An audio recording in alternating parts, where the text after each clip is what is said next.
Good morning, traders. This is a live trade recap. I took 3 trades this morning right around 4 a.m. I've got them all on video, and I'm going to show them to you right now.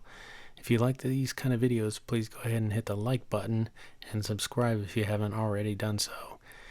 So one thing I need to show you first is what I traded this morning was SNDL and JG. Now, normally I wouldn't trade a stock like SNDL because the float is so large, but as of basically the end of last week, I was thinking about, maybe I should look at the number one volume traded stock regardless of the float size, only the number one.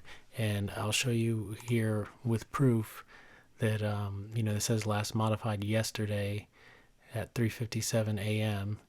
So that's before the market opened. And consider trading the number one volume stock regardless of float if it's in my price range and there's a good setup and pattern. So that actually took place today. And so I just wanted to explain it to you so you know that I'm not breaking my plan by trading a larger float stock. The other stock that I traded was JG, and it was number 3 when I put it on my list. It still is, and it is a lower float stock, less than 100 million shares. So let's get to the video. So here's SNDL. This is the previous session high. You can see that it broke through that. So right now I'm looking at an ABCD setup like this. Here's A, here's B, and then C is forming. And the only way I could take a trade is if C doesn't come below point A. GNFT was also top 3 at the time in a low float stock, but you can see that here's the aftermarket and here is the pre-market, and it's trading way below that. So that didn't stay on the list very long. And then you can see what happened with SNDL. It came below point A, so I took it off the list at that point. And JG made a nice move here. This is at 4 a.m. It opened up here, ran all the way to 921. So like $1.50 move in just 3 minutes. And so now here's the pullback, and this would have been the ideal entry was for the break of this candle, which I missed. It wasn't, by the time I pulled it up, that had already happened.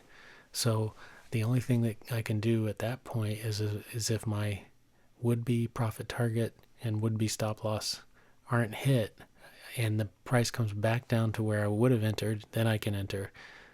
So I think the ideal entry was 158. I'm sorry, 858.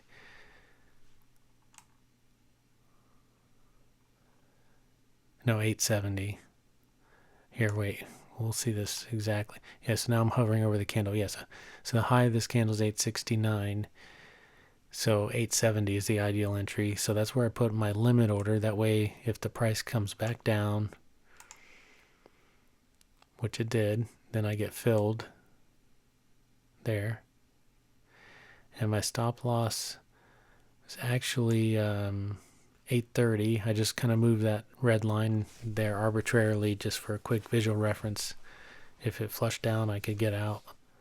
But later on, I adjust it to exactly 1 cent higher than where my stop loss is, like I always do. And I marked out my profit target, which was 950. And now SNDL. Yeah, I noticed on the watch list or on the screener that the price went back up, so I pulled it up, and now it made this really nice move. And this is why I want to look at these top volume stocks, number one volume stocks. It's because volume is a powerful thing, even if the float size is large. And this is a pretty nice move here of 18 cents and very clean price action, very easy to trade and easy to follow. So I'm looking for the next entry now. So this is A, B, and then C is forming. And you see I have my order for the profit target out on JG. So there's the entry on SNDL, the first 1 minute candle to make a new high. So this is a high of 189, so I'm looking for 190. 190 hits, I hit my buy key and get filled.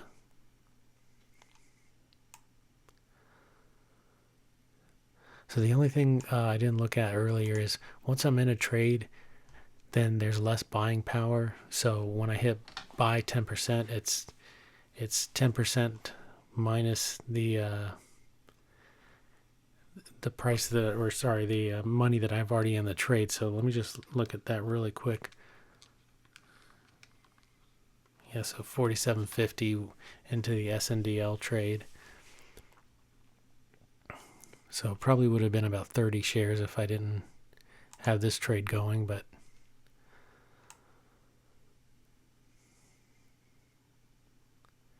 so now this one comes down. My stop loss is 830. So as soon as I see 830, I have to get out.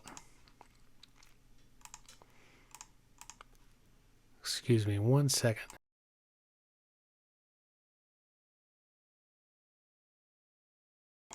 Okay, pardon me. So 830 is when I have to get out. And there, 830 gets hit. I hit my sell all keys. I get out. So that was a losing trade. But I traded it exactly as I planned, so it was a successful trade. It just happened to be a red trade. Now, when that happens, I can take the next entry to see if that one works out, because a lot of times these things run up, they pull back, and then they give you a fake breakout. So this is my next entry coming up here right there. So as soon as the 1 minute candle makes a new high, then I get back in and start the process over again.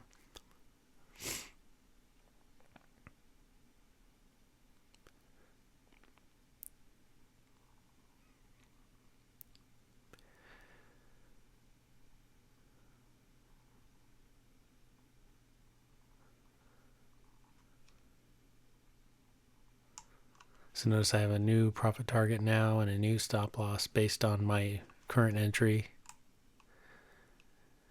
And a lot of times that works out. Sometimes it takes 2 or 3 trades on the same stock before you get the right entry, and then you get a 2R profit target. But this is my, altogether, this is 3 trades. I think, yeah, this one was my 3rd one here, and that's the most that I can take.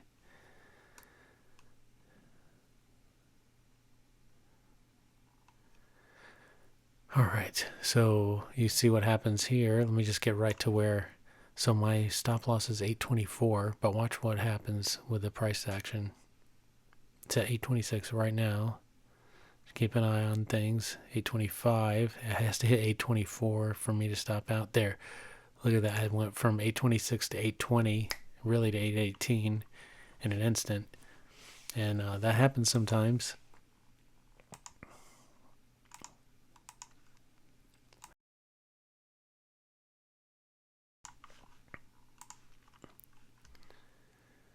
So the SNDL trade is still going.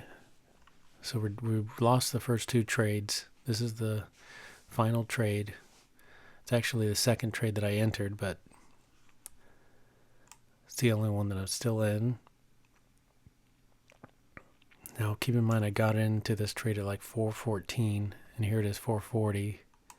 So what, 25 minutes later, and it looks like it was gonna hit my profit target, but it didn't. It just bounced off that 198 level. There was never any bidders at 198, so the order doesn't fill.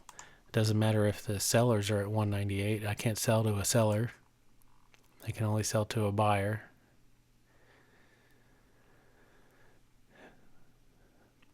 So a lot of time goes by and it just continues to chop around.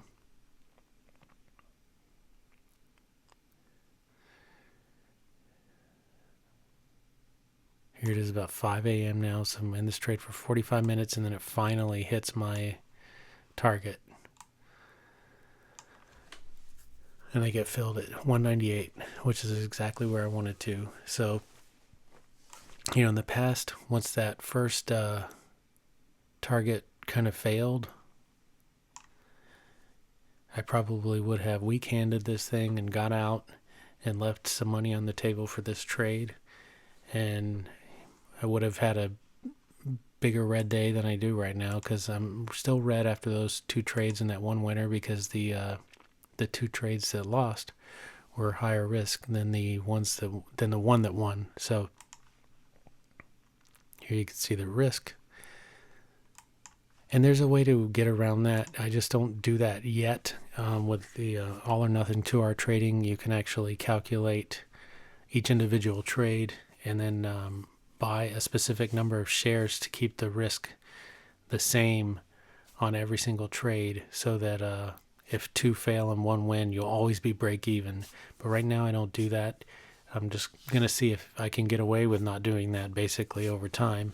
Like yesterday, I had the same thing happen where 2 trades failed and 1 of them won. And the one that won that day was the higher risk trade. And so it made me green on the day instead of break even. So, I guess it goes both ways. So it was up 259 yesterday, and today, with basically the same outcome, I'm down 221. So still, those 2 days combined, still green overall. And even though this month has been incredibly difficult trading wise, I'm still slightly green. And that's only because of the discipline that I'm exercising this month and holding strictly to 2R, stopping out at 1R on every single trade no matter what. As long as I continue to do that and I pick good stocks to trade, meaning, they're in the top 3 volume, and if they're not number 1, they're a lower float stock, and then my patterns are good, I should be green overall, even if my win percentage is only like 33% or 40%. That should be enough to keep me green at the end of the month. So hopefully the trading gets a little easier as the month goes on. It started out easier at the very beginning of the month. I remember on Monday and Tuesday, the first trading days of February, both of my trades went to 2R, the very first trades that I took. So hopefully that comes back. So anyway, that's it for today, and hopefully you guys are trading well, and always follow your trading plan and your strategy. Always take your stop loss, always honor your profit target, and you should be green overall. Take care. I'll see you in the next video.